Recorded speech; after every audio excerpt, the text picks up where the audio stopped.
Electric people, we have an awesome episode for you today. Wasn't that fun? It was amazing. I loved it.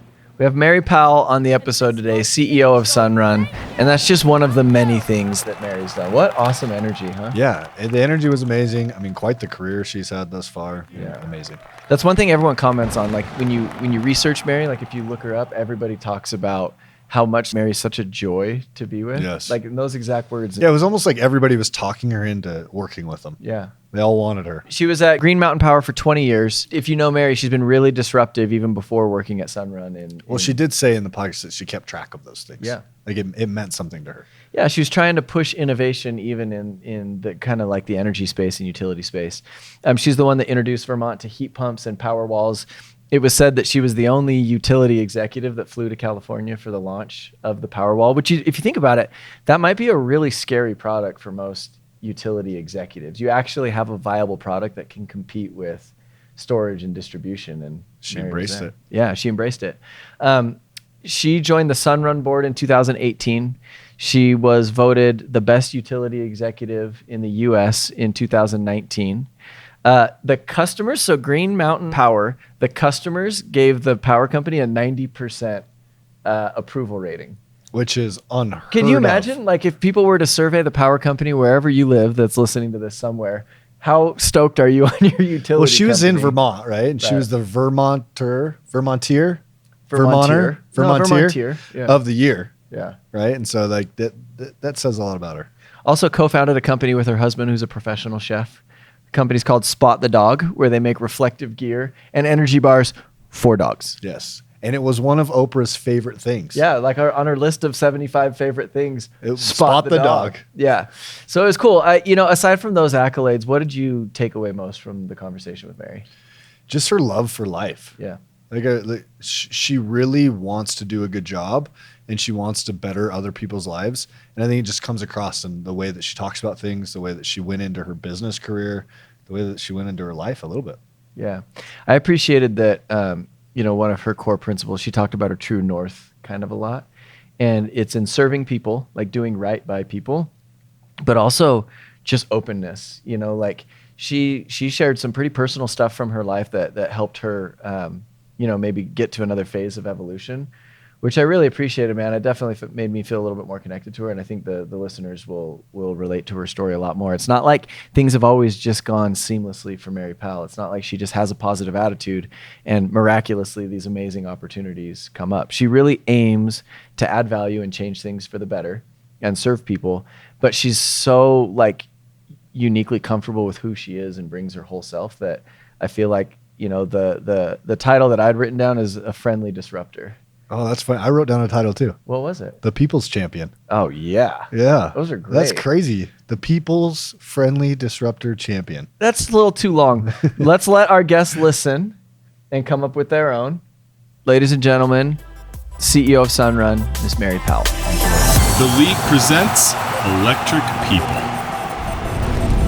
It's like, I've been wanting to talk to you for 2 years. And I was just sitting there thinking, oh my God, you poor dude. Like, if this is like the highlight talking to me, I feel bad. But no, it is. He probably read the internet. Yeah, because you go read the internet and you're like, well, and Mary? especially in the we get to work for Mary. That is amazing. Isn't it funny? But especially the space you're in, because you're not, especially like before. Now you're kind of in an innovative company that people really get behind utilities and stuff. But before, like, utility companies are like notoriously stodgy. Oh, I know. And don't care about the environment. And that's how they old. were. Yeah. And so you come in there and everyone's like, right. This is new. Yep. And even the bank. Like the Yeah. bank. I don't remember who I was reading Well, about. I think it's basically, I always just had like, it's funny because it feels so good to be working with all of you guys at Sunrun. It's like, I would say the first like role I've had where my values naturally align with the work and the values of the organization. So like even when I came into banking, like I just was this chronic outlier. Like I was in these spaces that I didn't expect to be in. I didn't actually really want to be in, and I was bringing a different value set to them. And so, again, a lot of what I was doing, and here it is about with all of you driving, it still is about driving like dramatic, important change.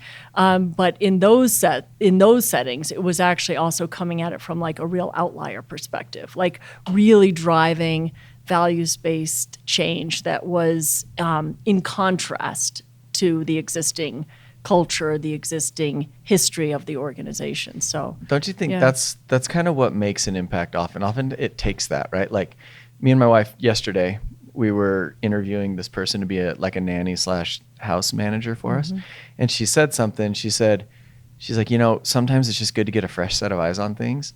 This is the nanny candidate. And she's like, I can organize your house better than I can organize my house because I'm a fresh set of eyes. Yeah. And it was actually pretty profound, but that's kind of what you've been like. If you enter into a role that you maybe didn't expect and can look at it from a completely different perspective, that's where change happins often, right? 100%. And actually that has always been also, I should say, my hardwiring, from the time I was little. I don't know. I always say it was in large part, the only thing I can come up with logically and looking at it sort of hindsight's 2020 is that while there was a lot of great love in my home, there was also a lot of dysfunction. And so I feel at the very growing up? Yeah, growing up. And so I feel at the very youngest age, I was wired towards wanting to make things a lot better than how I found them. That's interesting. It is. And in fact, it drives my daughter crazy. Because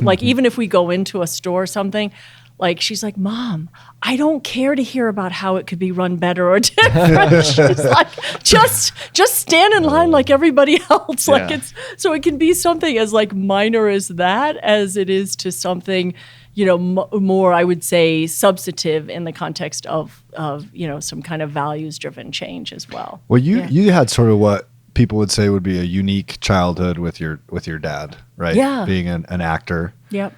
And having that role. Yep. And probably waiting for the next job, right? Yeah, absolutely. I definitely learned a lot about he was so passionate about what he was doing that it never occurred to him to put financial security before his value and his passion. So we grew up with a lot of financial insecurity. I learned at a very young age, to be self-supporting through my own contributions, which is great. I'm actually glad I learned that. But I also really learned about when you're passionate about something. And I learned a lot, again, hindsight. It's when you're growing up, you're not thinking oh, I'm learning about vulnerability and passion, right? But I also was learning a lot about vulnerability, which I actually think is an incredibly powerful part of leadership, is constantly allowing yourself to be vulnerable and bring your whole self to the table. And that I really saw with my dad growing up, because to be an actor, if you don't hit it big, which is the vast majority of actors, right? Your week consists of you're constantly auditioning and you're constantly getting rejected, actually, when you think about it. It is constant throwing yourself out there, constant rejection, but all about doing what you believe in, doing what you're passionate about, and being willing to sacrifice for that and being willing to be vulnerable. Do you think in some way you said it didn't occur to him to plan for the future or whatever, which is crazy because you're such a visionary person, this is where it's going and we're going to do this and this. Yeah. But do you think that maybe that's where your sense of everything is going to be fine comes from? And to maybe articulate that better, in reading, you have found yourself in different careers, vastly different careers. Mm-hmm. And I read the article on when you exited Green Mountain Power in 2019. And you were quoted as saying, I'm going to go do this for a while, or maybe I'll go do this. And kind of this sense of I don't know what's next, but I know it's going to be great. 100%. Yeah. So I have called myself the accidental executive many times because I literally, even, working with all of you on this gig, was not on my radar at all as a possibility. And actually, I always joke, as much as I loved the book Lean In by Sheryl Sandberg, my book would be called Lean Out, because I've been really good at knowing when I'm when it's ready to transition. I knew it was time to move on. And I also, just back to sort of growing up scrappy, knowing I can take care of myself, I'm an optimist by nature, so I've never worried. Like I've always been like, oh, okay, no, I feel like I've served my purpose here. It's time to move on. And many times, actually, most of the major transitions I've made throughout my entire life, I didn't have something else lined up. So really, like I left New York, like I started there for this, incredible startup, with the first money market fund in the United States of America. They actually innovated the money market concept. And so I was part of growing this fund from 200 million to 3.5 billion in 7 years. I was the associate director of operations of like this large fund. And like, we just left and moved to Vermont, like with no jobs. Like my best thinking was like, well, I loved waitressing in college. So like I can always waitress and enjoy. I can always waitress and enjoy the outside. I think I had a glimpse there. Like as I was reading about that, didn't you start as the receptionist there? At the Reserve Fund, yes. I actually was a technical writer in the IT department Okay. and a receptionist. It was a dual role. Yeah. But yeah, that's where I started. And then I ended up like creating the whole human resource function for them with somebody else. And then I just grew more and more into leadership. Maybe it's just that thought of like, if I walk into the grocery store and ask them for a job, I can finally make the grocery store better. There you go. No, it's actually a lot of, again, so I found myself in these situations that I never set out to be in. And again, as an outlier from like a couple perspectives, obviously from a gender perspective in many ways, but then also just from a like educational background, like family background, I just always felt like an outlier in these situations I would end up in. And so in some an outlier, like I didn't fit in. Like I wasn't. Not an outcast. Not an outcast. No, not an outcast. An outlier. Just an outlier. Someone that would look at things differently. Someone who look at things differently, and someone who, especially once I joined like banking, once I joined like a utility, heck, they were all engineers, lawyers, MBAs. I had an associate's degree from Keene State College in New Hampshire. Okay. And I studied the arts, and like I stopped taking math and science at like 10th grade in high school. So I was an outlier from like a how you're papered perspective, as well as an outlier, again, from a gender perspective in a significant way for most of the industries that I stepped into. So in so many ways, that actually for me, it not like it felt this way every day, but in most ways it felt like freedom to just be who I was, because I wasn't going to fit in anyway, if that makes any sense. Yeah. So, yeah. It makes a lot of sense. I think, there's a lot of talk tracks on like speakers now that are saying stuff like, people are going to criticize you regardless, so you might as well just be true to yourself, right? Like if you go out and have a ton of success, oh, that's because she got lucky, or oh, that's because she got a break, or oh, that's because whatever, the company needed something and she happened to be there, right? They don't see all the other things, but it's like, and then if you struggle, whatever, you're going to have your critics anyways, and so you might as well be authentic. 100%, and you might as well throw yourself 150% into whatever your North Star is. So I feel like it's both of those things combined. So like just feeling like an outlier and being an outlier, candidly, I could be disruptive, right? If so I don't mean it in the way of like being critical.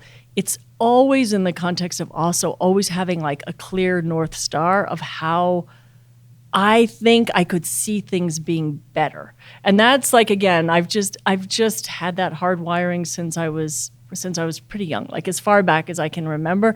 And it's also not like that I like can see how I think things could be better, like all by myself, like, oh, wow, do they need me? Because I can say this. It's more of a, and in fact, that first money market fund I worked for, one of the founders said, he said, you have this weird like Pied Piper quality. And I was like, well, it's not like I'm meaning to be the Pied Piper. It's more, I love people. And so I've also always seen of like, oh my gosh, you're so talented. And like, you're so talented. And I've got this talent. And like, I've always been enamored by the alchemy that happens of you get different people together, and together you can accomplish, like you can take the mountain that none of you could actually do on your own. So it's not just like this hard wiring towards always seeing that things could be better. It's also always in the context of and I just was so filled with that when I joined Sunrun, of like so many talented people,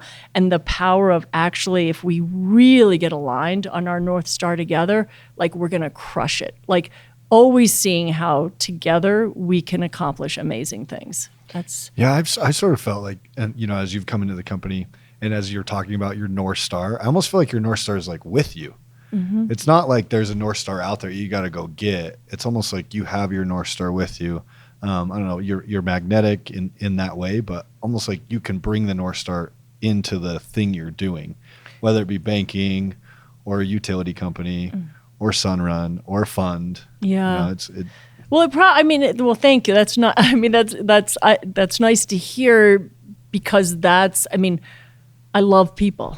Like I love people. So maybe that's like what you feel. Yeah. It's like that North Star that I have with me all the time. You know, and it doesn't mean I don't have my bad days. Like, don't get me wrong. Like, again, you know, I love people, and there's some days I have to say to myself, I love people, right? Because, yeah, but whatever it is, you get stuck in traffic, you get like something that's not going right, and it's frustrating. But, you know, yes, kind of like inherently my deep value is like, I love people, I love this planet we're on. And so, again, that's where those two so merge together for the work that we're getting to do at Sunrun.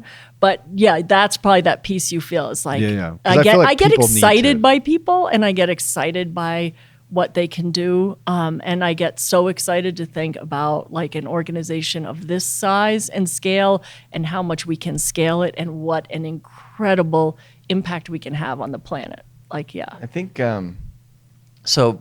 Some things you may have heard but don't know from this company is, I mean, you knew that you came into this CEO role at an incredibly, I don't want to call it like turbulent time, but just Fragile. convergent time. Yeah, Like fragile time. I was thinking about this yesterday, and I think like if you were to go like whitewater rafting, you would probably like shove off from like a calm place and then go into the rapids. But like you kind of took your raft to like the most tumultuous, crazy spot of like, Hopping in. I mean, we merged the two largest residential solar companies in the country together with very different cultures. The founder CEO, not just the CEO, but the founder exited shortly thereafter. And then there's all sorts of just real like political and like business and structural thought of how do we move forward. And that's where you entered. But when you first joined the company, a lot of people, as we travel around, would say, what's Mary like? What's Mary like? We'd met like a couple times. And here's the thing that struck me is you have this incredible like executive ability to know what the right thing to focus on is, which is like the mark of a great leader is there's a million things to focus on, but what are the couple things, right? Yeah. But coupled with that, you have a really high EQ, like a real ability to connect with people.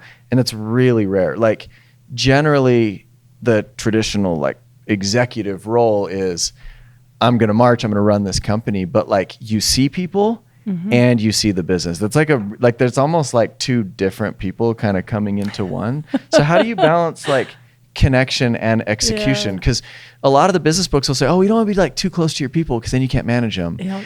And then a lot of them are like, well, you got to be with the people, or else how do you know what direction to go? So take that hodgepodge of stuff. And what are your thoughts on that? Well, first of all, I love whitewater rafting. So Oh, back to really? your analogy So of when you whitewater entered, rafting. you just like heave yourself in and like Exactly. Like I actually can't stand that sort of time when you're waiting, like you know the big rapids are coming, but so actually you should do that as an incentive. Like you should raffle off like a whitewater rafting trip with it's Mary. That'd funny. be like the It's funny experience that of you a say that, lifetime. because actually one of the highlights of my time at Green Mountain was I took basically like everybody in leadership, which I considered even like the foreman in the line department to be in leadership, and we actually all did whitewater rafting together, and it was just. You see how it tough was some of those so- foremen really well, are. you Mary do- at the helm. Well, you do, Right, yeah. man up, and guess who got like really soaked at the end? Right? So because they Diving all right in. kind One of ganged bit. up on Diving me, right in. but yeah. So no, I do love whitewater rafting, and you're right. It still is. I mean, it's a fragile, tumultuous, exciting time for the organization. And you know, back to your question, that is a great question, because I actually do believe that. Again, I believe that like some of the most important qualities of leadership are like vulnerability, like connecting with people, absolutely having a really clear sense like of where the opportunities are as an organization, strategically where they are. I have always had that natural like look ahead part of myself. In fact, there's been many times in my career where, and even here, to tell you the truth, I got to rein it back a bit because I can be so far ahead in terms of where I want our position to be that it can be too far ahead, right? So there is a lot that you're constantly calibrating. I'm a voracious reader. I pay attention. I'm, so I bring all of that. But back to sort of the people side of it, to me, and again, that's the cool thing of having worked in my career for like really large 20 some odd thousand employees to like 200 employees to everything in between. The magic is the people. Like the magic is the people. Like the magic is connecting with people. And you're right. Like it's easy. I think it's easy.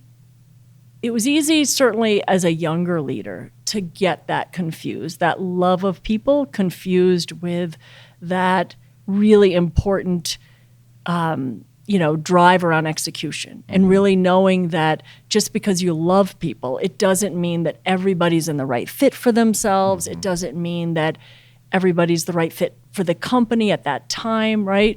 And so I think it is easy as you grow as a leader, as you go further up the ranks. I've seen this sadly where, and I'm not, as you guys probably know, I'm not a big believer, like I don't sit in private offices that much because I actually believe they're all about leaders becoming less vulnerable and less in touch over time because it's hard to balance those two. But when I say I believe in love, like I always say one of the most important parts of loving people is tough love, right? And so it doesn't mean like that you have these amazing connections. It doesn't mean like, oh, okay, so now I'm going to put that above like all the other like performance and that we have to make sure people are in the right fit, right? But again, still always being willing to be vulnerable and be connected, even if ultimately that means you're having those uncomfortable conversations. I would say it makes it even more important that you had that connection to then have those. Yeah, I agree. Right? A lot of times I've had better. to do that. Like exactly. Like I've seen situations. I mean, even like I've had to lead right sizing of the organization, right? So does hiding and pulling myself away from people make me execute better in that regard? No, I would actually argue it makes you execute worse in that regard. So I believe that like always putting a human face on who you're working with and who you're serving. So I'm also like a big believer in doing that with customers, as you know. And that's hard too sometimes, right? Because they're not always happy. And again, that's where it's most important to be vulnerable. That's where it's most important not to hide behind layers of the organization, right?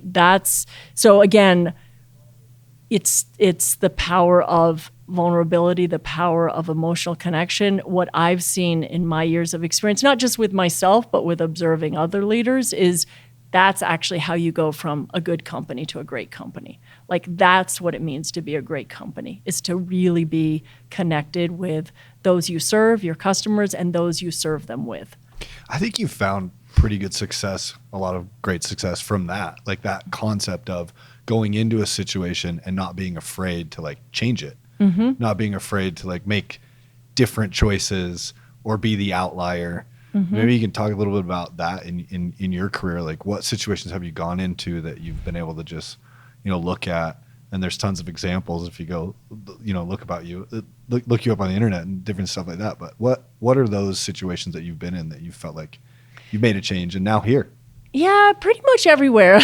So again, because again, it's this wiring, it's that like North Star wiring we were talking about. And so again, I would say if you're wired that way, you could pretty much go anywhere. And then if you combine that wiring with, like, again, you guys know, like I came to Sunrun, like my first day, I think it was my second day, okay? I was in a Costco store.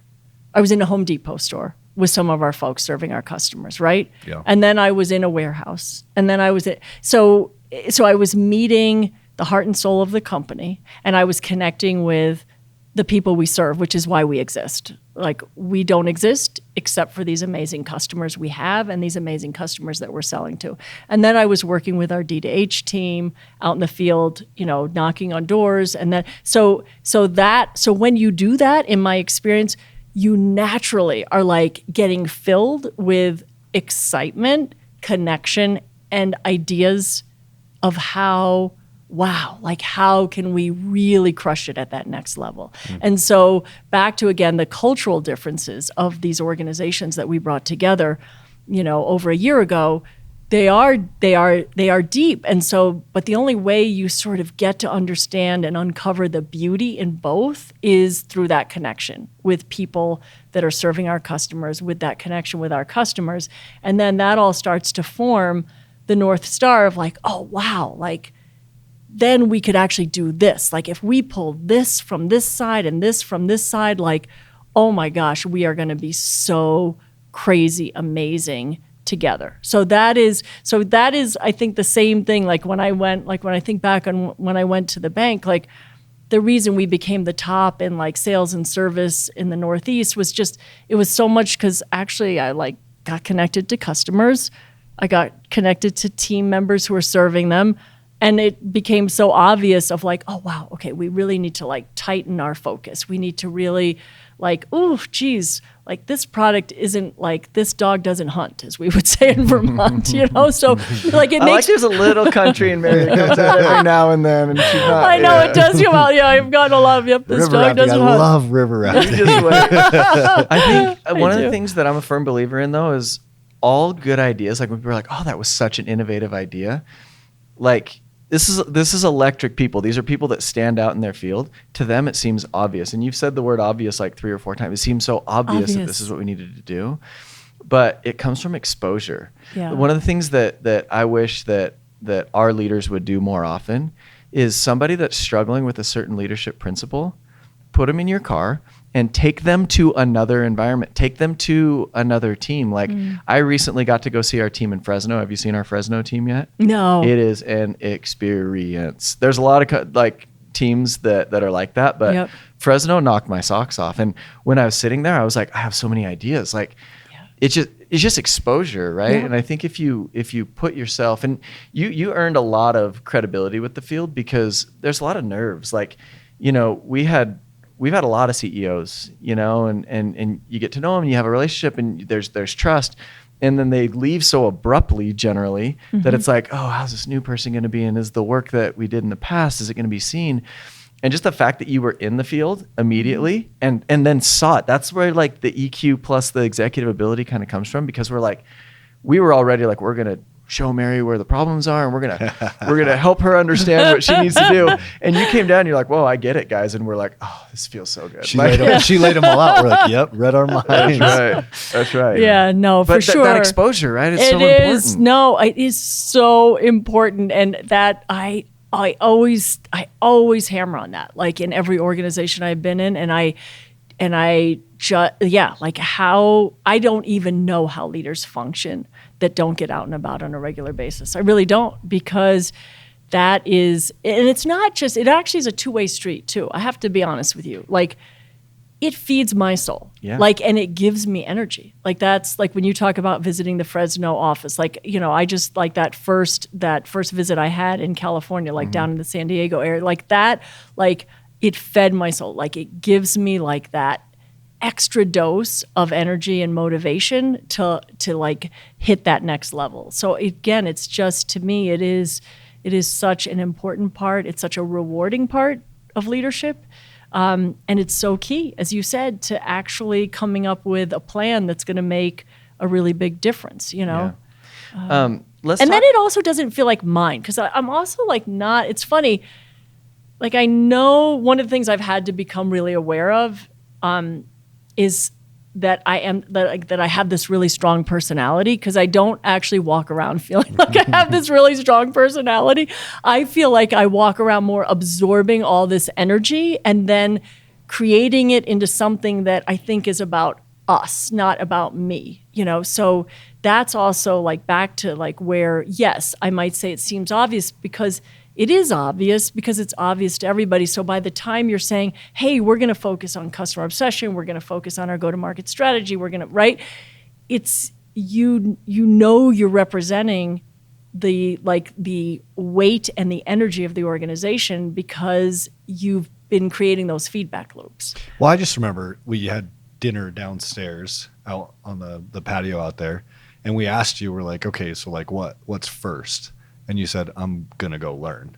Like, that's what I'm gonna do. I'm gonna go learn. Yeah. You know, and you said you're an avid reader, and you know, I just think soaking those things in, like you've made that a part of who you are. Yeah. And now, I mean, we're seeing initiative, we're seeing things come about probably from all those learnings. Yep. 100%. Well, and it ties into like sales too. Like, you know, a lot of the really experienced salespeople, it's mostly who's listening today as our sales leaders, right? And people across the company, and it's all sales, right?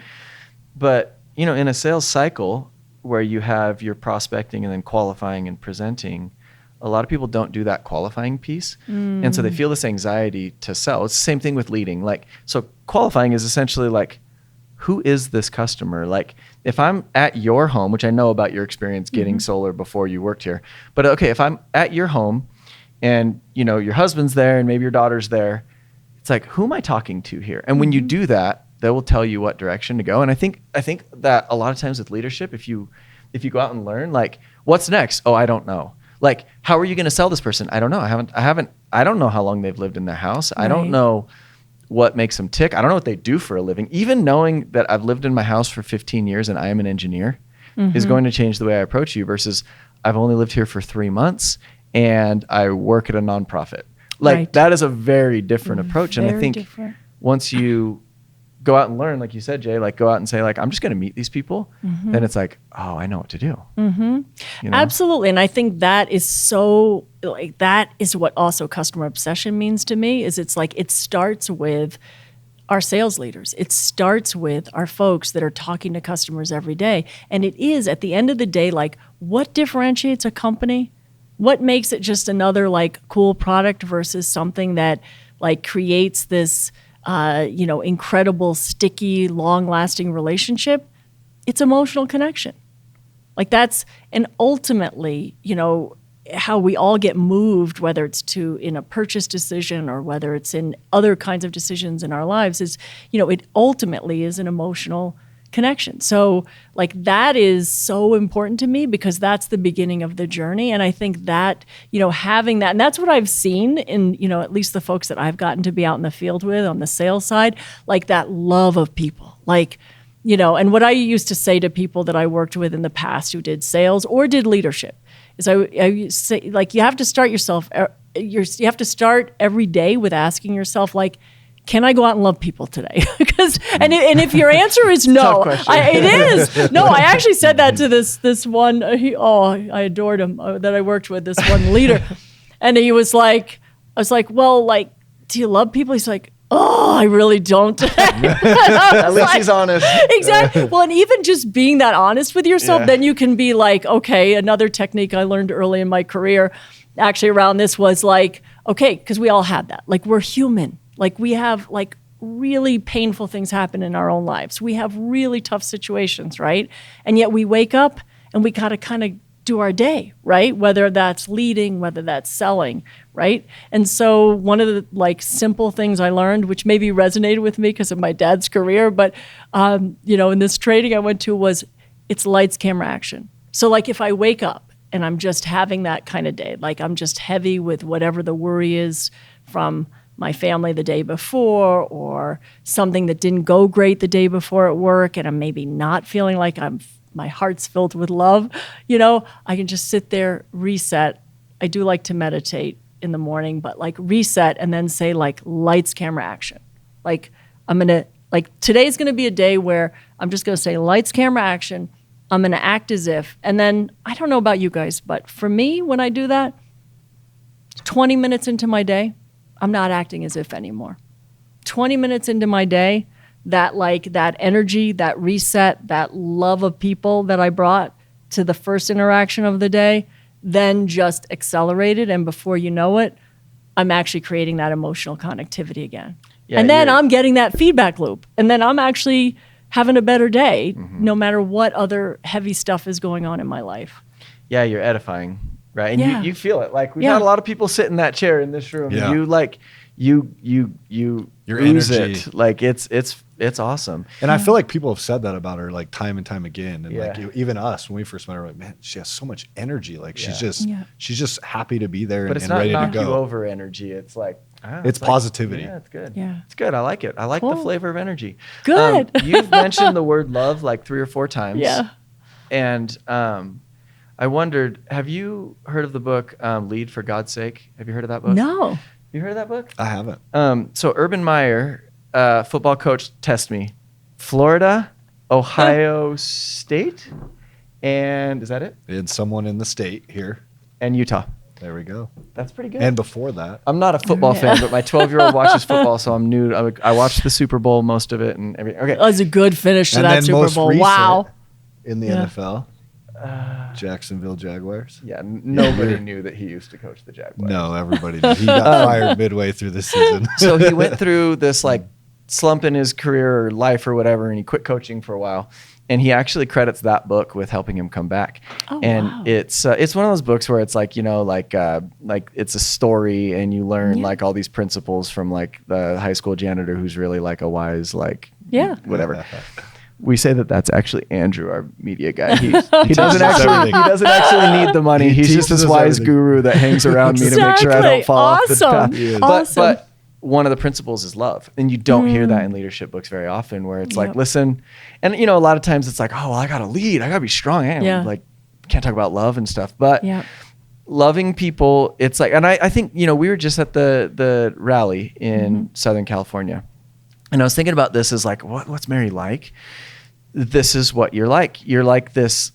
So when I saw you at the rally, so we're downtown Los Angeles, there's thousands of people going to march to the Public Utility Commission to show opposition for this ridiculous proposal that's going to hurt a bunch of California homeowners, right? And you're speaking, and there's cameras there, and there's news, and most of the people in attendance work for you. And so it's like a high pressure situation. But as I walked across the field, I saw you and you said, "Hi, buddy," and gave me a hug and then spoke to the people, and you delivered like a really powerful message. And it's like, there's a spot for love in leadership. Like when you actually and I felt like you're authentically, and I wasn't the only person you greeted that way. You're greeting everybody that way. But then you delivered the thing, right? And so I think if people can, hopefully, like they're thinking about that, because it's often, I have to do this, or I got to get this person to see it this way. But if you can say like, do I love people? I've never thought of that question exactly, but Yeah. People first. Customer People obsession. First. Yeah, for sure. For sure. Yeah, no. And it's funny that you say that, because I would love to read that book, by the way. I think the first time I talked about love was maybe it was like 6-7 years ago. And it's you're funny at the because utility company. Exactly. And I was like, and I was I remember it, like it was an interview like this. I think it was like a podcast. And it was so funny because they really were trying to dig at like, well, like you just got like one of the creative most people in business by Fast Company. Like your list, like you've been on the top 10 lists of like most innovative energy companies in the country. Like, and they like, where did this like innovation come from? And like, I kind of froze because what was going on in my head was like, oh, love. And I was like, oh God, do I say that? Like I was like, like, what is literally this like, headline gonna read? Exactly. I was like, and so I'll never forget, like I can picture, I was at one of our branch offices and I was just like, honestly, like love, like for me, like when I say like it's obvious, it's like, and again, I bring my North Star. So it's like, I'm bringing my North Star. I love people. I love the planet. I want things to be better than they are today. Like that's been my wiring from like, I want things and I can see how they can be better than they are today if we do certain things together. And that's truly where our innovation came from, right? It truly was. And so I'll never forget when I first said that word and he was like, oh, wow, love. Like, okay, innovation from love. Like, and we kind of riffed on it. And then you're like, duh, it's so obvious. Exactly. No. And then it was funny because like I got like teased about that, like from from a business person that I respected, like teasing me, like, oh, and I was like, and then, I just was like, I doubled down on it. I was like, no, you know what? Like, again, outlier, like, okay, whatever. Like, that is for me, like, maybe not for you. Like, maybe that's not what drives your innovation, but like, you're asking me, that's what drives. Well, you're in an organization, right? And so as you're looking at those around you, I mean, the best way to be successful is to make everyone else successful. Yeah. And the best way to make everyone else successful is to look at them and be like, okay, how do I care about them? How do I love them enough for them to be successful? Push them up, serve them, I get per se. Exactly. I always look at like really good leadership is unleashing people, because really what can happen in organizations is just the bureaucracy can crush, like it crushes innovation. It crushes that feeling for people that they can just like fly, like they can, like that is like for me how it translates, loving people, how it translates in larger organizations is also like rooting out bureaucracy, rooting out layers that don't need to be there, rooting out like decision trees, like rooting out like anything that gets in the way of just like you invest in the best. You give them freedom and accountability, like definitely freedom and accountability. Freedom without accountability is not a good idea, I don't think. But freedom and accountability and having those guardrails, like clear guardrails,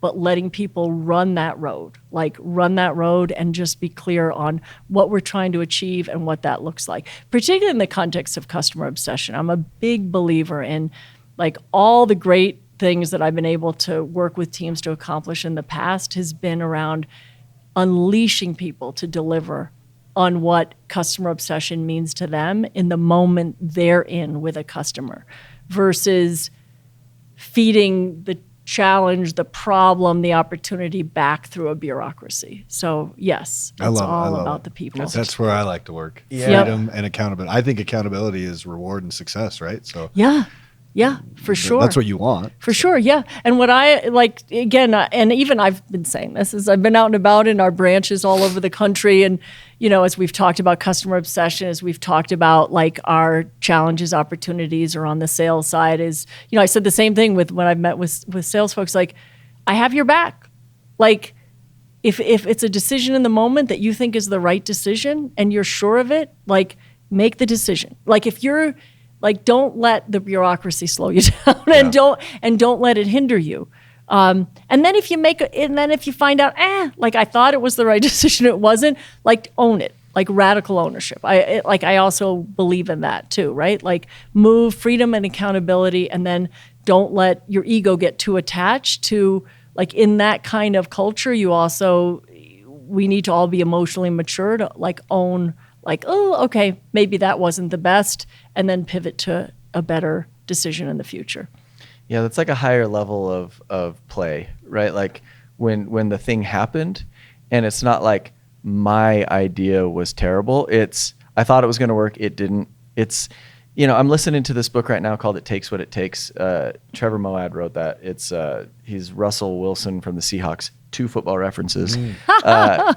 Coach, mental coach. I'm liking it. And he talks about not positive thinking and not negative thinking, but neutral thinking. Like, we ran the play, it didn't work. It's in the past.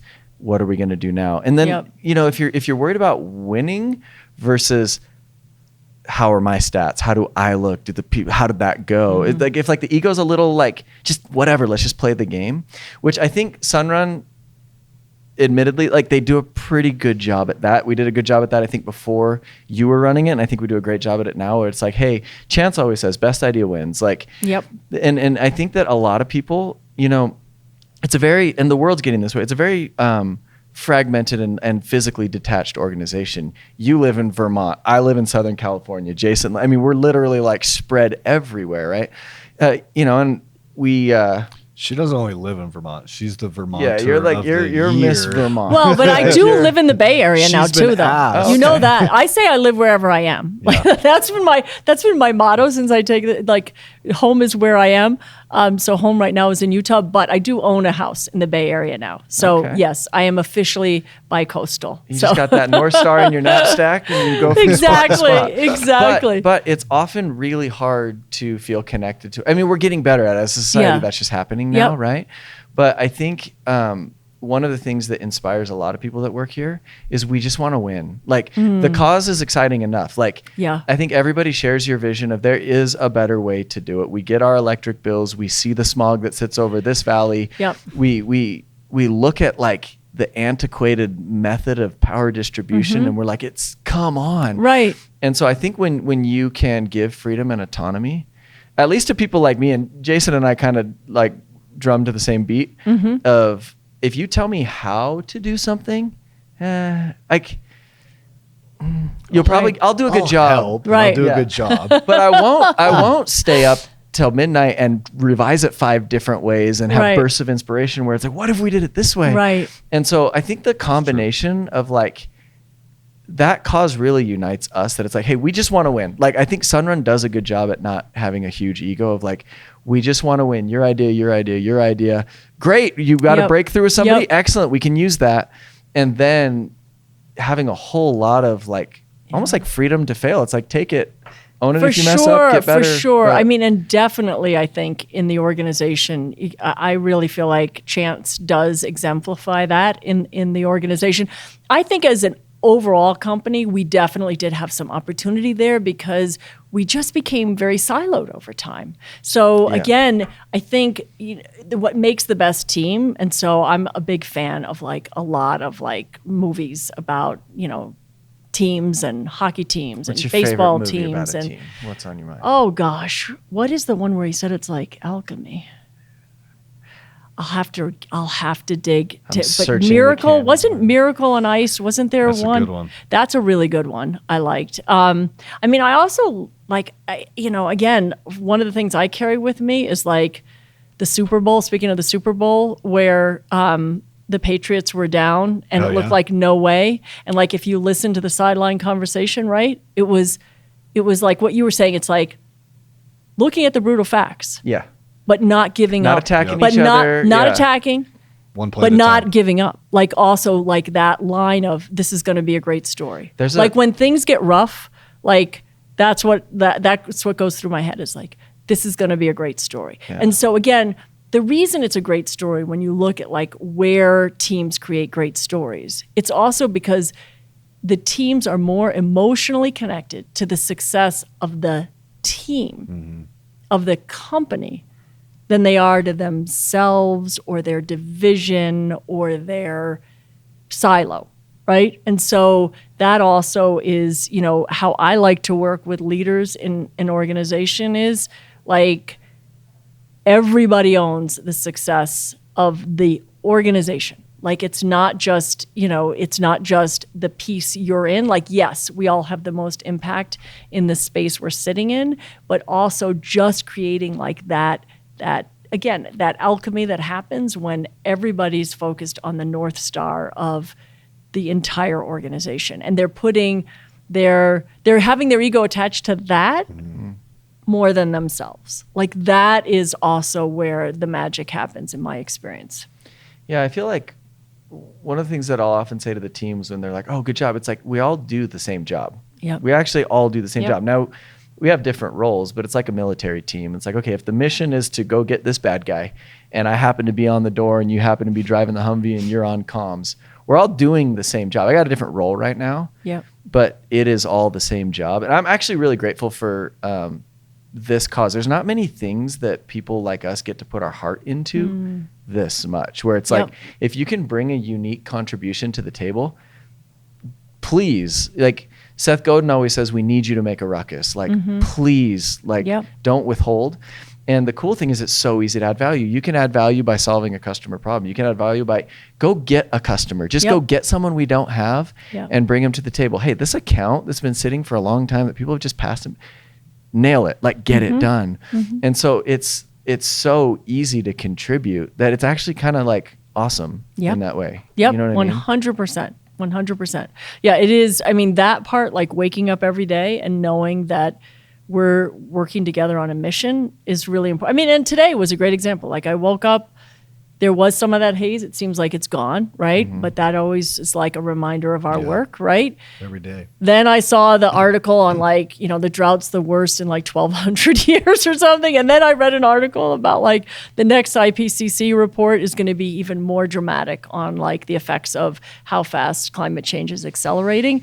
And so again, like lights, camera, action, like let's go, let's roll. Like this, like the work we're doing is so important.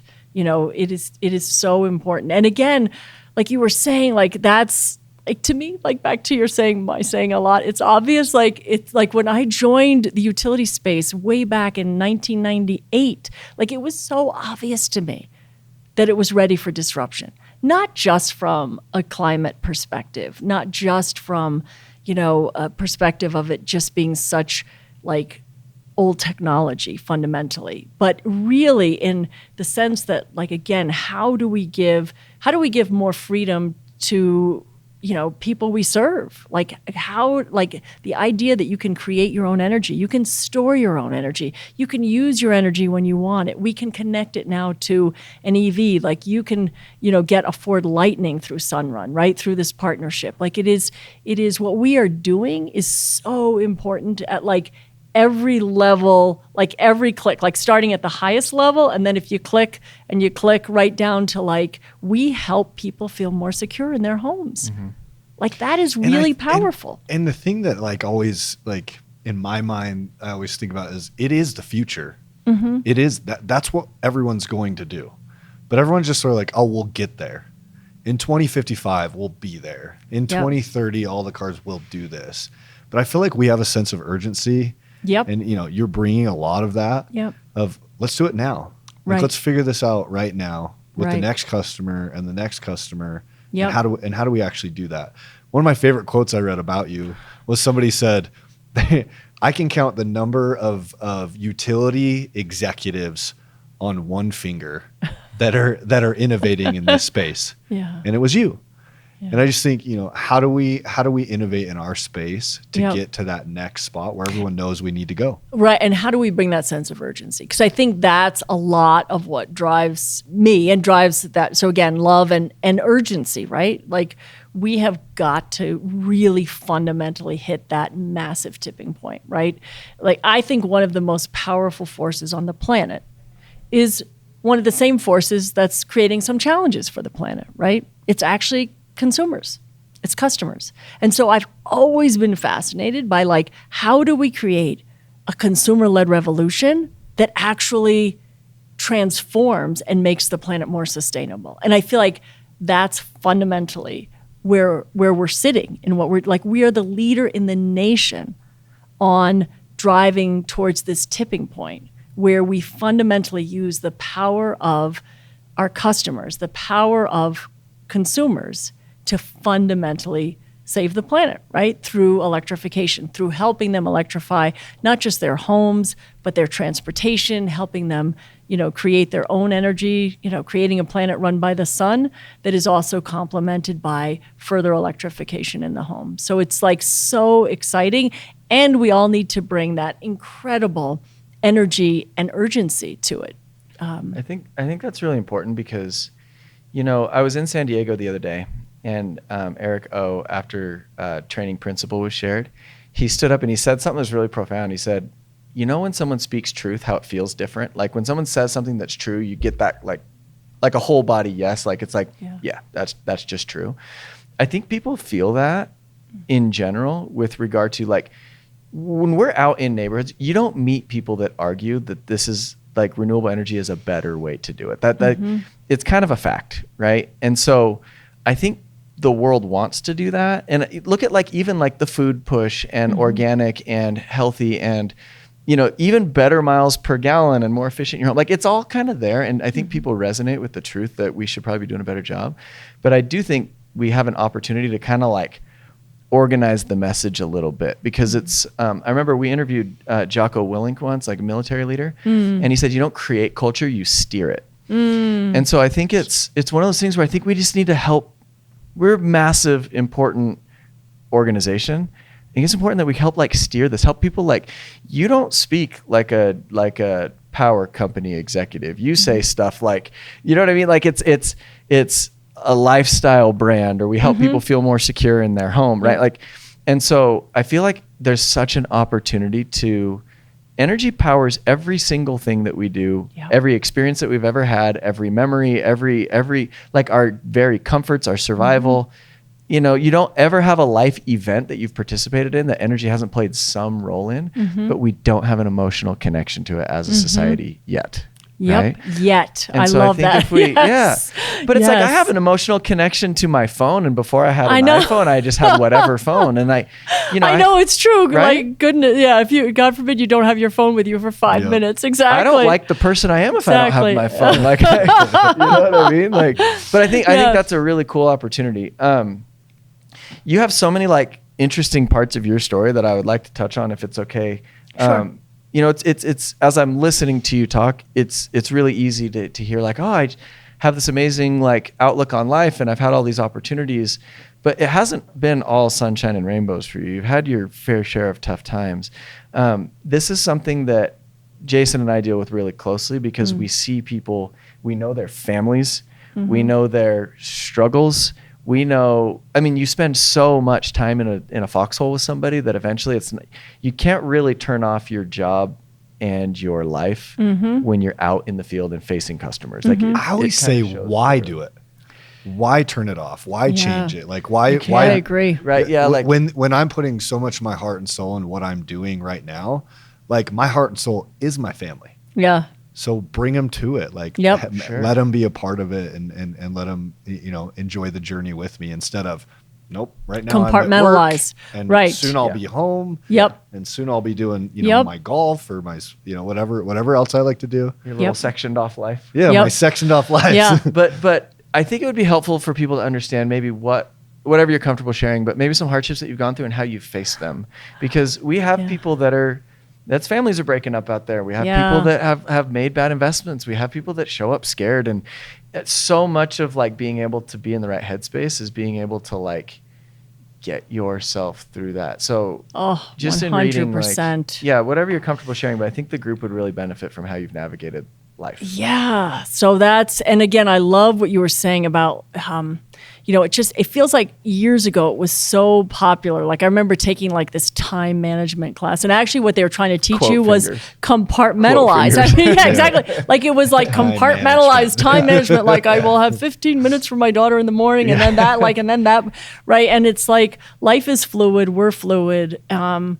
life throws us, like to your point, like some big curveballs, and I feel like when you were saying that, I was thinking, okay, which one do I pick? And I guess probably the one I would pick in terms of, just because it was like at a younger age. And so I've had many like years like this since, but it was probably my first of like really challenging times when you're sort of at a time when you're thinking life is like all good, right? So I was like in my 30s. My husband and I wanted to get pregnant, and so I was facing like having wanting to get pregnant. I think I was like in my mid 30s, and and things seemed to be going well work wise. We were seeing our opportunity to buy our first home. As a New Yorker, I was like a lifelong renter, so I like actually had to be convinced the idea of buying a home, believe it or not, was a good idea. I was like, I like set down roots, like we're going to buy, like, ooh, but so it was at one of those times. And then it just kind of flipped. So like the flip started with, we found out that my mom, who had been battling cancer since I was like 18 or 19, had a reoccurrence of cancer that actually looked like it was her 5th cancer, and it felt like this wasn't the one that had this obvious path we were going to find our way out of. So it sort of, got that news, and then I got pregnant, and then I had a miscarriage, and then my horse died, and then I got pregnant again, and then we thought we had, it like piles on a little bit more. And this was all like within, I would say, a reasonably short period of time. And then I got pregnant again, because I really was like, if my time with my mom is limited, like I just wanted my mom and the baby to touch skin. Like I'm sure, right? Everybody, like, you know Yeah. what I mean? Like, It's a lot. and from what the doctors were saying, there was plenty of time for that to happen. So when I miscarried, I was like, oh, like I don't have time. Like, you know, like again, there was like that sense of like, you know, come on. And then I was so glad because then I actually got pregnant again pretty quick, like as soon as I could. And then it just didn't go well. Like, oh, it was still like all these years later, I could still get choked up talking about it. It just didn't go well. And actually she died when I was like 9 weeks pregnant. So she went a lot faster than we expected. And it was a really, really hard period. And then, you know, I spent a lot of time like kind of trying to reel from that, figure out there was also like a lot of stuff going on at work. It like wasn't really a great time there. There was all this change going on. And, you know, and then I feel like I was just starting to come out of it a little bit emotionally in the sense that like my baby was coming. And so I was trying to look to the future. And then the house burned down. We were having a new roof put on our house, and I was like 8 months pregnant, and I got the call. I was at work. My husband was off on a business trip, and I got the call that, you know, my house was on fire. And sure enough, it was just a total loss. It was we're having a roof put on, and I guess they were using some kind of heating thing. And so all within a short period of time. And that's, you know, and so like again, back to my mom, I had been blessed with, I was the youngest in my family, so I had been given this huge bag of like sweaters, baby clothes she had knit. Where do you think they were? Oh man. They're in my house. Yeah. Like every memory I had from like a child was in my house. This is pre-iCloud. This is pre-iCloud. Yes, exactly. The plan it was yeah. changed. The plan changed, and it just kept changing, right? And you know, and there, you know, and again, life is about life on life's terms, right? And you know, and it really is true that you know, we can just get gut punched, you know. So I, you know, we can get gut punched by life, and it's kind of, you know, at some level, it's like, it's not just, I don't like to be so trite as it's like the choices we make. Like, are we going to choose to, like, you know, embrace it? And, you know, there's a part of it that, yes, I'm wired towards like, okay, like this is the way it is. Like everything happens for a reason. I have to embrace this and move through it, move past it, like become a stronger, more compassionate person as a result. Like I absolutely think that is true. Like I feel like every hard thing I've been through and everything since then has cracked my heart open in a way that's been beneficial, because not only did I let my heart get cracked open, I opened it to like the love that then could come in and help me then get to that next like place and that next phase.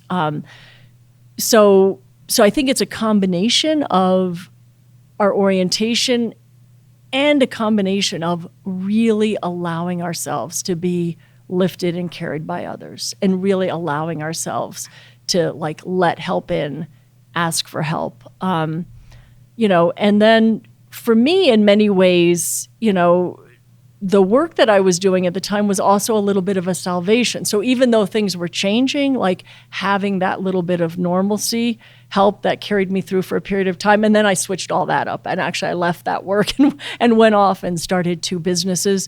But I would also say, like, the other thing about when we all face these really big things is it also gives you that opportunity to realize like what's most important. So back to family, like there's no feeling, and I'm sure so many people listening to this will relate to it, right? There's no more transformational thing that can happen than losing somebody that you love. There just isn't. Like it resets everything. It puts everything in its perspective of how important is it. Right. And so there was this, you know, so losing just my mom and then the house and then having the baby, like having my daughter and having my husband, like it became also a powerful reset of deep appreciation for like what's really important in my life. So that's one that comes to mind. And again, just I agree. It's and then bringing all of that with you. Like, how could you not bring it to work?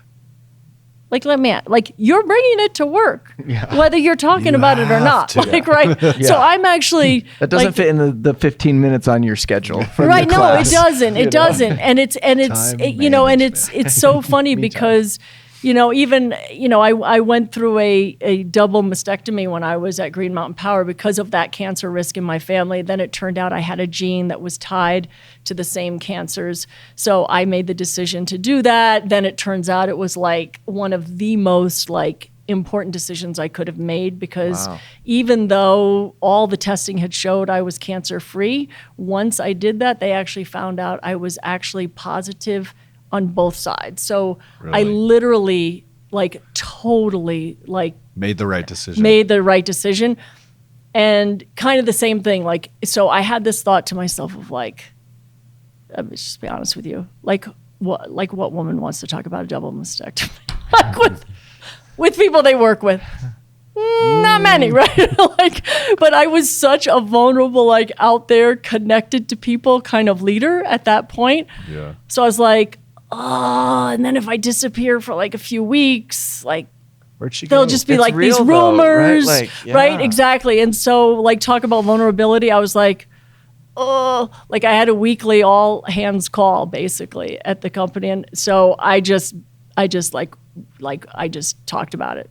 And then I talked about it again, like after it, I got on the call and like it just, you know, again, sharing where we're at is so powerful. Cause again, I did it kind of thinking like, oh, like there'll be more speculation, Yeah. like, so, like just be out there. But, and then I actually ended up with the encouragement of employees writing an opinion piece about it that got printed and then doing a bunch of interviews and helping. And then I got like the experience, same thing with like just being out there and being vulnerable about what's going on. Then you get the experience to help so many other people because you talked about it. Like, so, you know, and even like I had lunch with Tennille, one of our team members in Denver who lost her home in this most recent fire, right? And so I made a point, we had lunch together when I was in Denver a couple weeks ago. And I could connect on a real level with what she was going through. And so again, it's all interconnected and it's all like we are all interconnected. And so I am a big fan on like bringing my whole self to the role and you know, again, being vulnerable and because I'm bringing my whole self to the role whether I talk about it or not. So I might as well let people in. Yeah. And I respect some people aren't that way, by the way. So if somebody's listening that's like they're just not wired that way and they're uber private, that's okay too. I don't say this as a declaration that that's the only way to be. I think it is all about knowing who we are and being our authentic self. You know, the people can tell. Look, one of the things we always say is people are perceivers. You know, the stat that, you know, your conscious brain can process 40 bits of information while your subconscious can do like 40 million. Mm-hmm. It's the reason that like had you shown up in this room after like a terrible fight with your husband or something like that, I wouldn't have known about it, but maybe Jason and I would have been like, what is the deal? What happened? Like, and we, you know, it's funny because we always talk about like, and then hey, you speculate. Right, yeah, exactly. but it's like, you hey, fill in the blanks. Yeah. Yeah, like it emits. So it's like I'm taking that into people's homes. Mm-hmm. I'm hugging my kids with that same energy. It's getting all over them and stuff. And so I don't think what you're saying is broadcast what you're going through to everybody, but I do think what you're saying is allow yourself to process it and open the door for support, because that's one of the best things about this company is we've seen people over the years show up to people that have lost their husband or to people that have fallen or gotten hurt and didn't have the right insurance or people that got in a car accident or a customer. Man, I had one rep one time tell me about a guy whose door he knocked and he's like, it was around Christmas time and he's like, I just heard the saddest story. He's on a text thread. I just heard the saddest story. And it was one of those posts where it's like, be grateful for your life.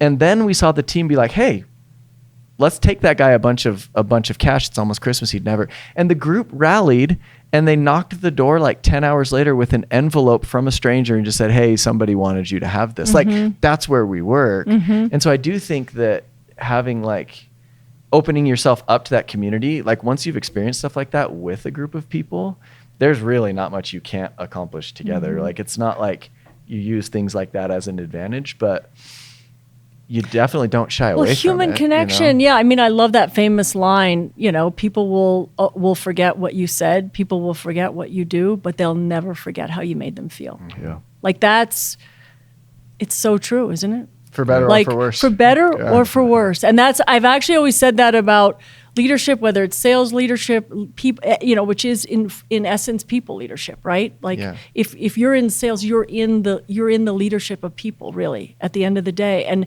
it is so true. You're always an example, even when it's a bad one, right? Yeah. You're always an example of that of how did you make a person feel? How did you leave them? Like, did you leave them feeling more connected, wanting more, like feeling better about themselves, or did you leave them feeling judged? Or it's a really powerful thing for sure. I think I know the answer to this question, Mary, but are you the type of person that draws inspiration from like everywhere? Like, are you the type of person that watches a movie and has ideas, or reads a book and has ideas, or goes to a concert and has ideas?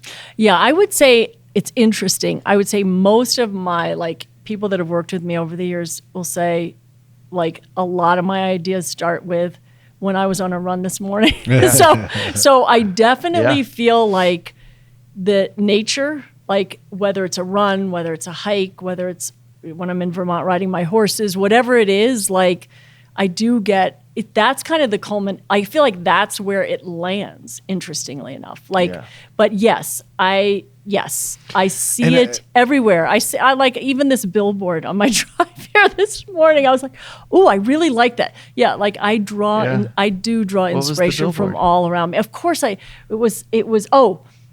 We have a higher purpose. That it's a company that advertises for hiring, but it says we have a higher. I just loved it. I was like. You're I in loved Billboard it. County right here. Yeah, I am. Yeah. This 20-mile stretch has so many the dang most expensive place to buy a billboard. Well, yeah, and then it got me wondering, how did they talk about, since it's a play on words, how in their organization do they talk about a higher purpose, not just a higher purpose, right? And it got me thinking about culture and how it's so important. It can't just be these those are great brand words, but then I got thinking about the importance of connectivity. So yeah, that was everywhere. I was just pulling it back. Like when you really care about something, you think about it. Mm-hmm. And so when you're running, you're thinking about the thing you care about. Yep. And so if that is work or some initiative that you have going on at that time, you're going to find places to feed that drive to make it better and innovate. Yeah. Well, I've always loved that people talk a lot about what is your gut. And for me, because I talk a lot about, I will use the term a lot, my gut says. And actually, when people ask me that great interview question, one of the biggest mistakes you made, I make mistakes all the time. But it all seems to go back to when I don't listen to my gut. Actually, when it's kind of nagging at me and I'm kind of but I just decide, I'll just go along. Don't what, and then I'm wish I hadn't.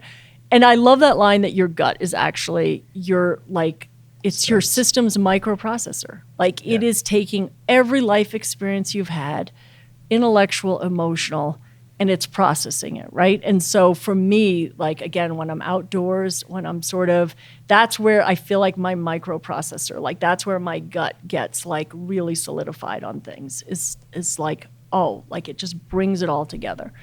I think to Jason's point, if you care about something, these ideas, you'll have what your kids are going through or whatever, and you'll just have this idea one day to try this thing. And again, back to the same theme as earlier, people are like, oh, it's so creative. How did you think to do that with your kid? And you're like, well, to me, I just know them and I think about them and I love them. So, but I've always believed that creativity, and you're a really creative person. I don't know if people always tell you that. I'd imagine they do, but I think creativity is the result of a curious and engaged mind. If you look and say how can I create better culture, better unity? How can I get this person on board? And you're just constantly thinking about it.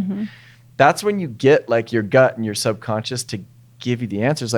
For creativity, it's not like you made the solution. Often you found it. You're digging through your chest of stuff and you're like, I knew it was in here somewhere. 100%. There it is, Yep, 100%. Mary's got a lot of accolades. a lot of accolades. We said them in the Mary's intro. beloved. But you're here now. Mm-hmm. You retired, what, 2019? Mary doesn't like the word retired. Oh, you didn't retire. Okay, No. you left Green Power. I always said that's the challenge. You get to a certain age and you leave a job. Listen, it's a I'd part left of- so many times before you jobs, left. and all of a You sudden they left. put this R word on you, Yeah, and no, you're don't like, put that what on the me. heck? Get out Don't of put here. that word on me. I out didn't of put that word on me. You ran. No, you didn't. You left. I would laugh when I laughed. sent her the list of interview questions last night, and you did? she the only thing she's like, "Hey," Don't say and you put it in quotes. She's like, "I never said I was gonna retire," and I was Oh my like, gosh. "Ooh, saucy!" Like Mary doesn't like. She's not done. She's not done. No. I One like it. of my heroes is actually my friend's dad. He's 95. He just turned 95. He still runs his restaurant. Oh, I love that. And up until even this year, he went skiing. And he's just one of the most vital, optimistic, amazing human beings I know. So no, I don't see myself in that category, particularly not at like such an incredibly young age. Just Yes. youthful to the T, right? Seriously though. Yeah. But 2019, you left this job that really. Do you feel like that's like that was the like pinnacle of your career? Like you became this person in the community. You became this person like everybody looked to. I think they asked you to be the governor of Vermont. A lot of people wanted me, to run. Mary. Yeah, Like we heard the chat at the people wanted that, and you left that piece, and now, like life's happened. You've probably just gone with the gut feeling, right? Yep. And you're here. You're at Sunrun. You're at this company. You're setting the vision. Yeah. There was a vision. You're working the vision. Mm-hmm. What now? Like I think you put it great. Like how'd you put it? What's the future of our industry? Like innovation happens so fast now, Yep. right? Like Yep. I always think about the time you didn't have a cell phone to what you have in your pocket now is I know, such isn't it insane? You have a micro. You have like insane. your whole computer. Basically, you're carrying around what used to be a mainframe computer in your pocket, right? And it can Yes. do a lot more. Yeah, no, it's Well, I always tell my it's kids crazy. We see the power lines, Yep. and I always tell them there used to be phone lines. Yeah. There used to be giant poles Yep. that were Wasn't that above long ago. those Yep. that were phone lines. But as we Yep. approach that, that's the innovative opportunity that we have now in such an antiquated world with a customer base that's teed up and ready for change. So what do you think is going to happen in the near-term innovation and the long-term innovation? What does power look like in the future? Yeah. So first of all, like what I think is so cool about being here, and again, as I was transitioning away from Green Mountain Power, I was considering a lot. A lot of things came at me and were thrown at me. And one of the interesting things, like that has been consistent throughout the work I've gotten to do, is I felt like there was a unique like need that I could help fill. Like so. Back to like when people would ask me, well, do you want to run for Senate or do you want like that felt like very me focused kind of things. Like, no, I don't wake up every morning and say, oh, I should be governor. Or, oh, I should be senator. Right. Or wake up every morning and think, oh, I should be CEO of Sunrun. Right.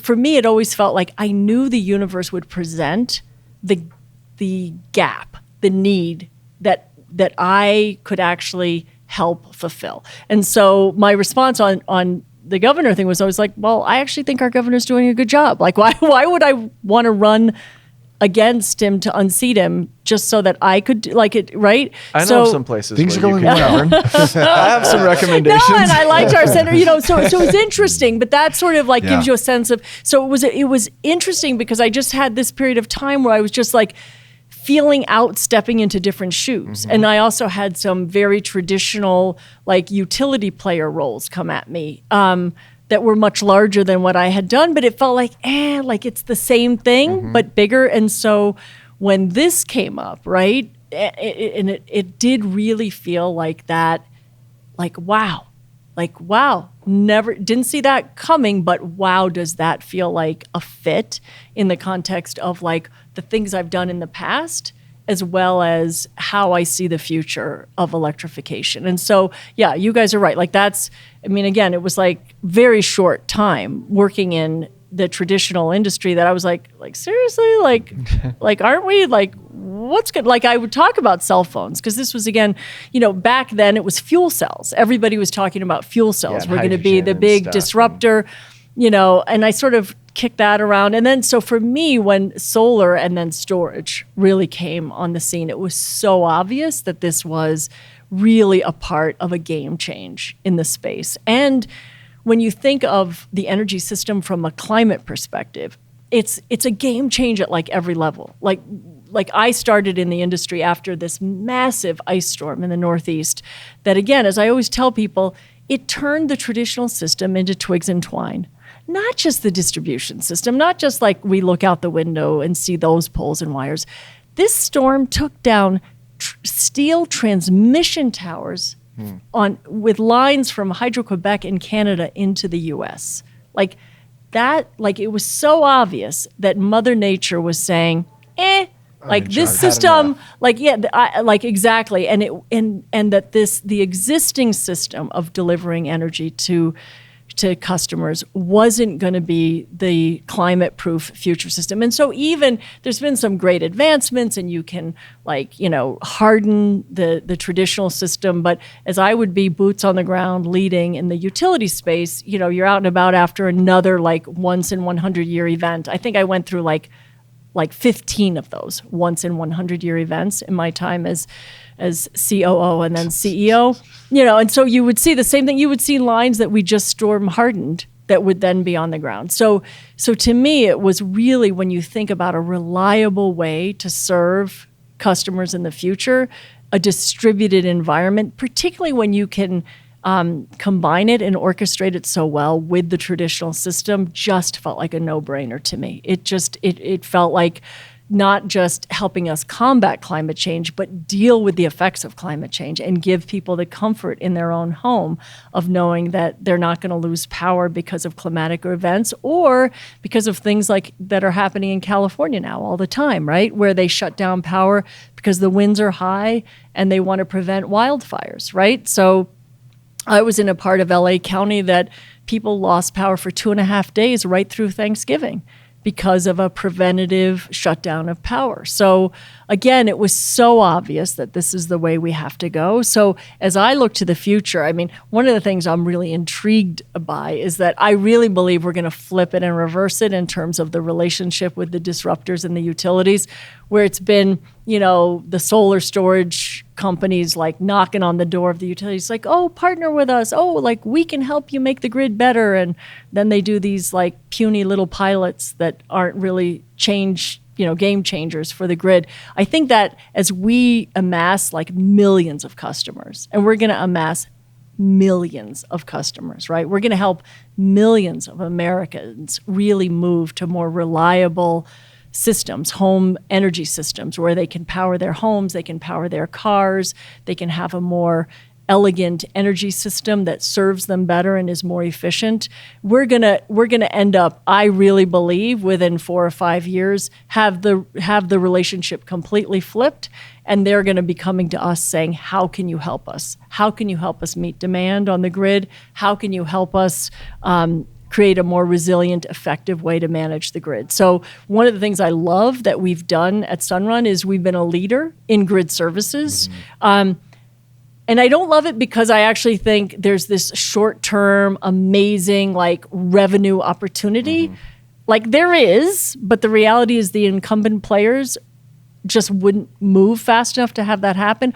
I love it more because we're building that muscle. We're building that innovation in our DNA, so that when that relationship flips and they need organizations like Sunrun to really help and partner, and then there will be a huge revenue opportunity, we'll be ready, we'll be there. So, and again, on innovation, I love what we're doing with, again, like the SPAN, the smart electric panel. We're also looking at other innovations along those lines. So again, it's not just, back to how we all are so attached to our iPhones, it's not just about having all this amazing technology in your home from an energy perspective. It's about how are we the leader in packaging that all together in a way that does create emotional connectivity with your energy system in a way that we have with other aspects of our lives. And so, again, some of what we're doing already moves us there in a significant way, but I see us moving there a lot deeper, and a lot more innovatively in the next, I would say 2 to 3 years. Well, cars are coming fast, right? Yeah. Electric cars, if you watch the Yeah. Super Bowl, you saw 20 electric Yeah, car wasn't that commercials. cool? Maybe a little exaggeration, but Yeah. so many. The way people use electricity is changing. Right. It will change. Right. So the way that they think about it, the way that they hook up their cars, our Right. deal with Ford, like this is such a big thing Yep. that's happening that it's changing already. Yep. How do we make that like a very clean, seamless, and innovative? Right. change? And really the way you do that is what we all know and have talked about, right? You do that by adding emotional value to customers' lives by not just the technology you're presenting them with, but with the ease of understanding how it's performing, what it's doing, and again, back to like this relationship we have on this smarter panel, right? I have it myself, right? And it's so cool because then you can also see where you can make choices on circuits, right? You also can like get early diagnostics on things that might be amiss in your home that like you would never even think about, right? So it's like, how do we add value? How do we think about this all in the context of creating this amazing emotional relationship with our customers, but one that is also sticky from an energy transformation perspective, and where they see us adding value to their lives in the context of understanding how energy is consumed in a way that helps them save money, helps them ensure that they have reliability in their home. Well, and what you just said, that's a very human approach. Like you said, the way you power the home, the early diagnostics. When you think about your body, right? So like you have a choice on now, more choices than ever, Yep. as to what food and what fuel you give your body and how that changes like your feeling and your experience. Early diagnostics, like how much medical technology is coming out now for early diagnostics. Like it's such a human thing. Like I believe that in the future, like we've never thought like, okay, I'm building my dream house. Most people don't think, how am I going to power this thing? But you have a choice how you power your life now. And it matters. Like that choice matters. Yep. You said choice, like you can choose what information with the smart panel and stuff. Like it seems like a house is kind of like a body. It's like, or a structure. It's like, okay, Yep. we have this structure. How are we going to fuel it? Yep. And it makes a difference. Like the way you fuel it, I think there's just so much potential there, right? Like I feel a is. certain way driving an electric car. Yeah. I feel a certain way making positive choices about how I fuel my body. Your carbon footprint and your impact on this planet, like it's something you could feel good about with a little intentionality and then like a little bit of consumer Exactly. ease. Having information delivered to you that is useful. I mean, again, I wear, like to your point, I wear one of those Oura rings. Like, why? Because I get all this information, right? About how my body's functioning. Did I get good sleep? Right? And again, I didn't like sit around thinking, geez, I'd love to wear a ring that tells me blah, blah, blah, blah, and Yeah. right? But then you see it and you're like, oh, wow, It's that beneficial. could add value. Yeah, That's better than wearing like a heart monitor. yeah, or exactly, something, you know what I mean? exactly. Yeah, and I think that's kind of as people strategically electrify, because a lot of people ask the very good question now. Well, but does your average customer care? And I would say, in a traditional setting, maybe a lot of them don't. But Once that a month they do. right? Once a month they sure do. And what we played with, even at Green Mountain, in the context of being innovative, like. We played with just even weekly things like usage up, like it seems to be here. People love that information. Yeah, At they're first not- we were like, well, people really care. They love that information. They love knowing how, right? And so we can make that look like Stone Age. I mean, the kind of information we could start to provide to people, and then they could have it tailored to what they're interested in. And like, oh my gosh, well, why did it go up? And then they could make choices that again could make their life more affordable, could make their life greener, whatever their aspirations are. It's about, again, thinking about it from a perspective of our society has to electrify to deal with climate change. Like that's to your point, the ads, like EVs alone are going to add so much load. So just like people now want to know where can they go to get the better deal on gas, right? People pay attention. Oh, that corner, it's 2 cents less, right? Same kind of thing. How do we get into that mind and self-serve information or have either self-service information where they can get it or push information to them through all of these improved technologies. And we don't have to right? wait. I think Yeah. that's the thing that keeps coming to my mind is we don't have to wait. Like the time is now. Time is now. Everything's Yep. just 2055, 2030. Like, what about now? Yep. Well, and I think make change. I think what, to your Aura ring, and you said educate. This is like the transaction, like at the customer level, it's not really a sale. It's really not. It's more of an education. Like, do customers care? Well, I didn't care about diabetes when I was 8. I would just kill a whole bag of Halloween candy. Yep. Now I'm a little more enlightened, and I'm like, maybe I shouldn't eat all Yeah. of this, Yep. And I think same thing. Like, I didn't ever used to think about eating meat ever. And I was just like, meat. And now we interviewed a climate change specialist in like our second or third episode. And he's like, you can do stuff like Meatless Monday. And my family will do like a couple meatless meals. We had one last night. And I was like, I feel a little bit different about it. I'm like, I didn't eat like a ton of red meat at this meal. You know what I mean? And so I think the cool responsibility and opportunity we have too is people will generally make the right decision with the right information. But like, you go to the internet and you type in solar or is solar helpful? It's like you're gonna have to wade through this massive sewer of just garbage and like misinformation. But if we can help people understand, like, it's not that people don't know the solution. The problem's not personal. Yep. Right? Like your example of deciding to take this cancer preventative measure for your own life. It's like, once you have the information, the decision's a lot easier to make. Yep. And I think if we help people understand, like, look, this is why the weather is so freaking crazy right now. This is why prices are so crazy. These are some of the vulnerabilities that we have right now. Then it's like, oh yeah, okay, I see the point. Yep. I'm in. Let's do it. I always put Yep, it- for sure. Yeah, no, I totally agree. And back to that climate scientist, we had actually a carbon challenge at Green Mountain. Like, we used to, every week people would So talk crazy about from a utility Yeah. company. Like, and we would Solar's talk every supposed to be week bad. about like what's the tip of the week, and so much of it was like so many people started with like meatless, like that same idea of like, okay, little bit yep, here, a little I bit don't there. need to like become a vegan overnight, or maybe ever, It's hard, right? yeah. Or maybe ever, maybe it doesn't fit. But like if we all just make these little choices, it can add up in like such a significant way. And I feel like what is so important about the work we do is we're really like a gateway for so many customers to be thinking that way, right? And again, not in a way like I've never felt like you don't move people by preaching. I you know what I mean? Yeah. You don't. no one's changing their mind politically. Yeah, from no, watching CNN, exactly, right? Like, exactly. That's not the like what we're about is transforming lives, like one home at a time, and then having that, like, and then the data will show you that like that then tends to be a gateway to then they think about an EV, and then they might think about these other things, or they might not, and we love them no matter what they do, right? Like, so again, it's about being that beloved, trusted partner for. I think that's what's so important in this journey is we all need beloved, trusted partners. Like having Sunrun be our customers' beloved, trusted partner, to meet them where they are on their energy journey, help them, improve their lives. Even, if that's just like they want to save, fine. Like, and then we'll help give them a lot of information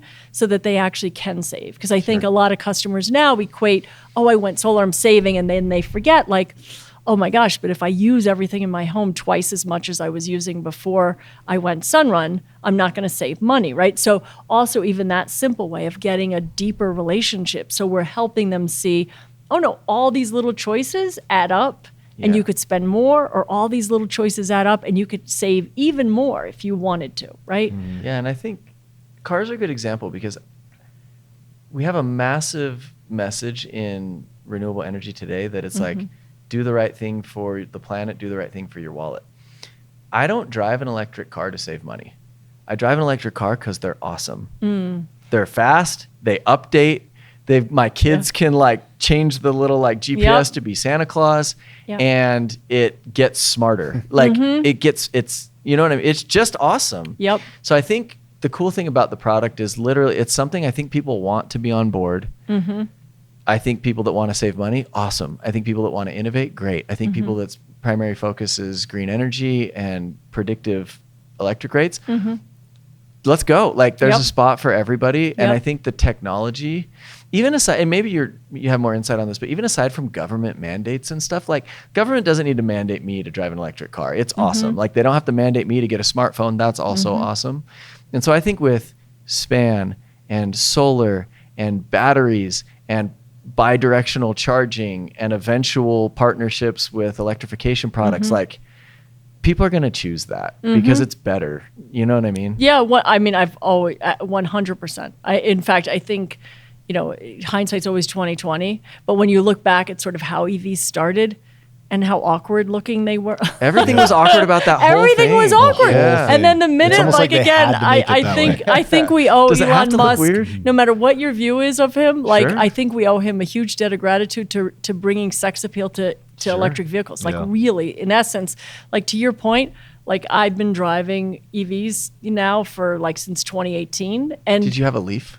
no, I Okay. had a Tesla. I got a Tesla. Oh, see, that's when you entered. Yeah, That's when I it's entered. It's like I That's believe when in I entered. saving the And planet, it was but I'm the not driving a range. Leaf. Well, it was also the range. Yes, I mean, it's gotta solve the problem. It's got to solve the problem. Because again, at that point, I was driving mostly in Vermont. So where you do, it's easy in a day to do 200 miles, Mm-hmm. right? So I definitely needed the range. And then once I drove one, we ended up getting another one for my husband, because it's like we were fighting over who was going to drive the Tesla. So, and again, Yeah. but the same thing, we had Bolts at work, and same thing, the pickup, the amazing performance of an EV. I think really what he was able to do was change the look of it, which I think was a huge part of it. Well, and solve a couple problems, right? And the Ford Lightning, who doesn't love that? Yeah, that car is is so amazing. cool. Yeah, and it doesn't. I can't wait. It doesn't have an offensive design. I keep saying no discredit to the people that like the design of the Cybertruck that may or may not ever come out. Right.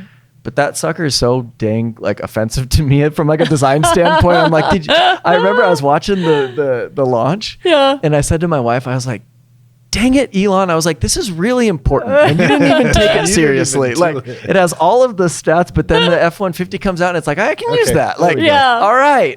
Yeah. That's, we need a solution here, We do. No, and I'm with. I mean, I know a lot of people who signed up for the Cybertruck, and I hope it's successful. But I agree. Go with the mainstream. Really, once you start to see, and I was so heartened by what Ford is doing. Is they're taking iconic brands and making them EVs, which again is just a really powerful way to drive the market. I think that's just a really and the Ford F-150 has been the top. I didn't realize this. You guys probably did, but the top seller for 46 years in the entire United States of America. That's crazy. Yeah, I saw a thing once a long time ago on what billionaires actually drive. Yeah. Not people not new money that buy a lot of cars, but what are It was the F-150. it's I the read that F-150 too. because Really? they need the problem solved. Yeah, And well, the I'm thing going to drive an works and F-150 as soon you're as I get doing that it. thing. Yeah. All right. Well, the Lightning, that's It's been quite a transition though. I mean, Yeah. we went to Cuba a little bit, maybe a couple of years ago, and they're they have a bunch of cars from back in the 60s. Yep. And they're pumping out that black smoke, as Yeah, they're driving I down the know. street. And there has been some transition to even the cars we have today to not have that. Mm-hmm. And I think it's almost like that with the home now. I mean, if you look at a power plant, what does it look like? Yeah. It looks like black smoke For just sure. pumping out of it nonstop. And if you were to equate that to every single house, you would be looking at a house that's just pumping out black smoke. And Yeah. so, people are starting to think in a way of how can we change little things here or there Yep. to not have our homes do that. And I think it's really just that big change that makes sense. That is okay, I'm making my home more efficient. I'm innovating my house. I'm electrifying my home. It's not going to be pumping out black smoke. Yep. I'm making it better because it's solving the problems that we need. I just think the home's on that same track that we're also seeing in the electric vehicle.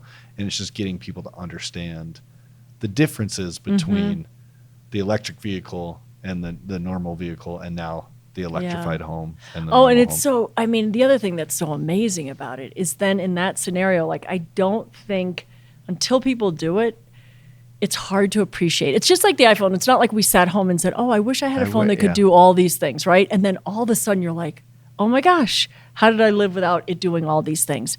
Same kind of thing when I think about this electrified home and having the car a part of that system at home.